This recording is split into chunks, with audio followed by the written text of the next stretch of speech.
ഇന്നെന്തായാലും നമുക്ക് മഞ്ഞുമ്മൽ ബോയ്സ് കാണാൻ പോണോട്ടാ. സരിതയില് സീറ്റ് ഉണ്ട്, 3 ടിക്കറ്റ് അങ്ങോട്ട് ബുക്ക് ചെയ്യട്ടെ. എങ്കിൽ 10 മണിക്ക് ഇത് ഷോ ബുക്ക് ചെയ്തോ. 10 മണിക്കൊന്നും ഞാൻ ഫ്രീ അല്ല, എനിക്ക് ടാസ്ക് ഉണ്ട്. എന്ത് ടാസ്ക്? എന്റെ കൊച്ചച്ഛന്റെ വീട്ടിൽ കുറച്ച് മാങ്ങാ പറി. അത് കൊച്ചച്ഛൻ ഒറ്റക്ക് പറിച്ചോളും, നീ പോവണ്ട. ഒന്ന് പോയടാ, പോയില്ലെങ്കിൽ അയാൾ എന്നെ കണ്ണി മാങ്ങ വെച്ചെറിയും. എന്നാ ജിമ്മി നീ ഉച്ചക്കത്തെ ഷോ ബുക്ക് ചെയ്യും. എടാ ഉച്ചക്കും എനിക്ക് ടാസ്ക് ഉണ്ട്, എന്റെ മുത്തശ്ശനായിട്ടൊരു തേങ്ങാ പൊതി. അത് പടം കഴിഞ്ഞ് വന്നിട്ട് പൊതിച്ചാ മതി. അപ്പൊ മുത്തശ്ശന്റെ പതിവ് തെറ്റോടോ. അയാൾക്ക് ഉച്ച കഴിഞ്ഞ് ഇളനീരില്ലെങ്കിൽ റമ്മ് തൊണ്ടേന്ന് ഇറങ്ങൂല. കള്ളക്കിളവനൊക്കെ.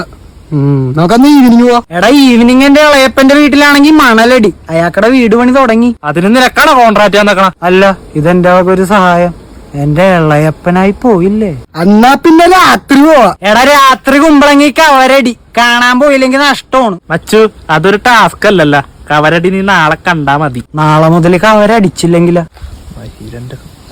പോരാത്തതിന് ഈ ആഴ്ച മൊത്തം എനിക്ക് ടാസ്ക് ആണ്. നമുക്ക് വല്ല അടുത്ത ആഴ്ച പോവാ. അടുത്ത ആഴ്ച നീ ഒറ്റക്കങ്ങാട് പോയാ മതി. ഞങ്ങൾ എന്തായാലും ഇന്ന് സെക്കൻഡ് ഷോയ്ക്ക് കയറും. ആഹാ, ഞാനില്ലാണ്ടാ. ഇനി നീ വല്ലോന്ന് പറഞ്ഞ നിനക്ക് കരണത്തടി. അല്ലെങ്കിൽ രാത്രി എനിക്ക് കിടന്നുറങ്ങണം. നാളെ രാവിലെ പരിപാടിയുള്ളതാ. എന്ത് പരിപാടി? വീട്ടിൽ തേങ്ങ ചരണ്ടല്.